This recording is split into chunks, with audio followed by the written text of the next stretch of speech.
उत्तर प्रदेश में लोकतंत्र के चौथे स्तंभ पत्रकारों के साथ पुलिसिया बदसलूकी। निरंतर पत्रकारों के साथ किया जा रहा है अभद्र व्यवहार। पुलिसिया बदसलूकी से फिर हुए अपमानित पत्रकार।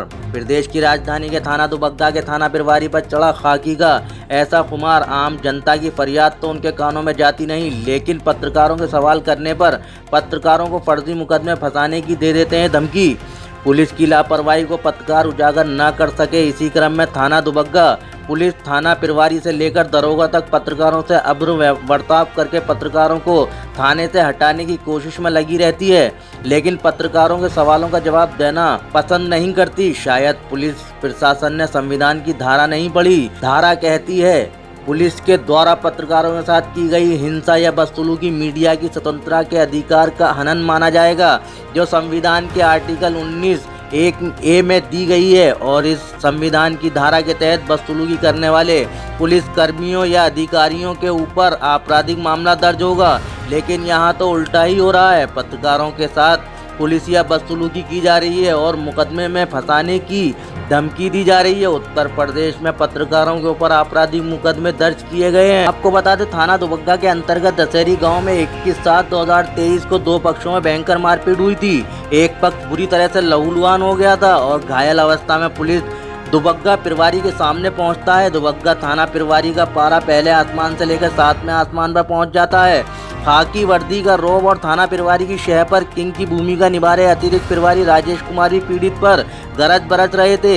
इसी बीच मीडिया कर्मी को सामने देखकर दुबग्गा थाना प्रभारी का पारा और चढ़ जाता है। ऐसे में किसी पत्रकार ने खून से लथपथ पीड़ित की तहरीर दर्ज करने की बात पर सवाल पूछा ही था कि थाना प्रभारी का पारा इतना चढ़ा कि पत्रकारिता की निष्पक्ष भूमिका निभाने वाले पत्रकारों पर ही अपना पुलिसिया रौब दिखाने लगे।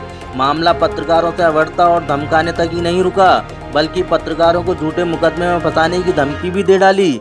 उत्तर प्रदेश में पत्रकारों को पुलिस प्रशासन से सम्मान मिलना तो दूर, पत्रकारों के ऊपर मुकदमे दर्ज करने की धमकियां दी जा रही हैं।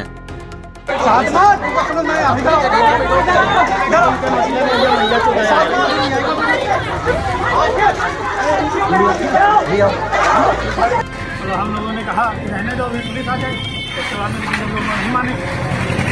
जब पुलिस आई, हम इनसे जोड़ लग गए, लेकर के काकोरी अस्पताल चले गए। वहाँ से दिन बोला तो उनका थाने ले जाओ, वहाँ लेकर के आए। यहाँ पे हमारे मार तो काहे से मारा है आप लोगों को? पता नहीं, कोई चीज़ था हमने देख नहीं पाया। यहाँ भी मारा है? हाँ, यहाँ पे थाना के बाहर। अच्छा, थाने के बाहर भी, यहाँ पे भी आके वहाँ भी मारा, यहाँ भी मारा क्या? पुलिस चौकी के बाहर। ये थाने के बाहर मारा है? काहे से आए थे वो लोग? 4 पहिया गाड़ी। कौन सी गाड़ी थी? स्कॉर्पियो। किस कलर की थी? काली। रसीद? अच्छा, स्कॉर्पियो चलाता है, उसका नाम रसीद है।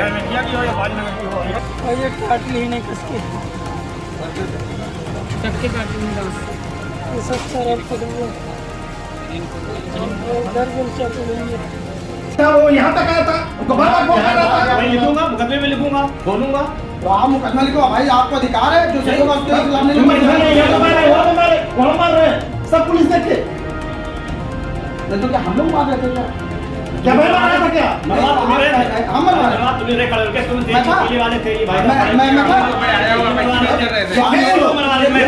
तो अभी आए हैं, पिटवा रहे थे उनको। ये लोग अभी 1 मिनट हुआ है, अभी आए हुए हैं। सामने ये खड़े भाई साहब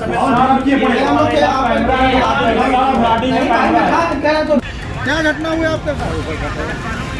दशहरी गांव में दुबग्गा कोतवाली के अंतर्गत कुछ वकीलों और कुछ अज्ञात लोगों ने कुछ लोगों को जमीन कब्जा को लेकर मारा था, जिसको कोतवाल साहब मामला घुमा रहे थे। सिर्फ कह रहे थे वकील के खिलाफ तहरीर दो और जिसने मारा उसके खिलाफ ना दो।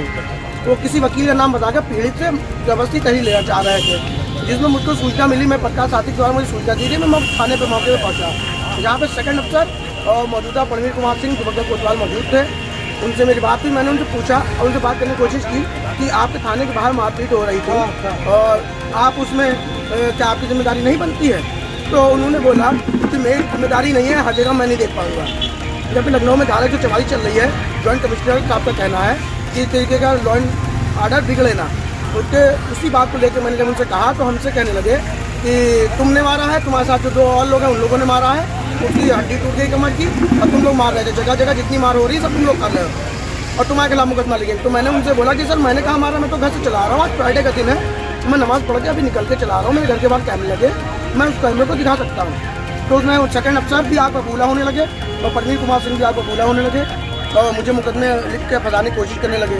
तो मैंने बोला सर वो पीड़ित तहरीर दे रहा है, तो तहरीर के बुला पे आप मुकदमा लिखिए, लेकिन वो मामला दबाने के चक्कर में लगे हुए थे। तो मैं जब उनसे दबा नहीं तो उन्होंने अपने भाषा शैली बदली और नरमियत लाए, तो यही पूरा मामला था, जिसको लेके मैं फिर बाहर आ गया। और उसके बाद वो हंस के मुझसे बोले कि गोदा पाड़ निकली चूतिया, तो मुझको मुकदमे में फंसाने की धमकी देना। हो सकता है मेरे ऊपर कल किसी थाने से मुकदमा लिख जाए। आप लोग कितने लोग थे? हम 3 लोग थे, 2 भाई हमारे साथ और थे। क्या नाम था उनका? उनका नाम मैं इसलिए बताऊंगा कि उनसे नहीं, मुझसे बहस हो रही थी, तो मैं ही बोल रहा था कि मुझको पूरा मामला पता था।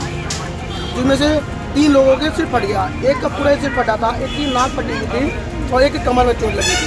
तो जिसमें कोतवाल साहब कह रहे जिसके कमर में चोट लगी वो ड्रामा कर रहा है, मतलब मेडिकल भी खुद करे ले रहे हैं आजकल थाने में। ये स्थिति है हमारे लखनऊ कमिश्नरेट की दुबग्गा कोतवाली के। मैं अपने आप को बचाने के लिए, सुरक्षित रखने के लिए कल जाके हसनगंज कोतवाली में कोतवाल साहब परवीन कुमार सिंह के खिलाफ तहरीर दूंगा, क्योंकि हो सकता है मुझ पर रात बिरात किसी मुकदमे में मुझे वादी बना दें। इसलिए मैं अपने बचाव में कल कोतवाली हसनगंज जाके तहरीर देने का काम करूँगा, क्योंकि मुझको अपनी जान माल की सुरक्षा करनी है। लखनऊ कमिश्नरेट से मेरी ABL 24 न्यूज, सच दिखेगा। ABL 24 न्यूज को सब्सक्राइब करें, ताज़ा खबरों के लिए बेल आइकन को दबाएं।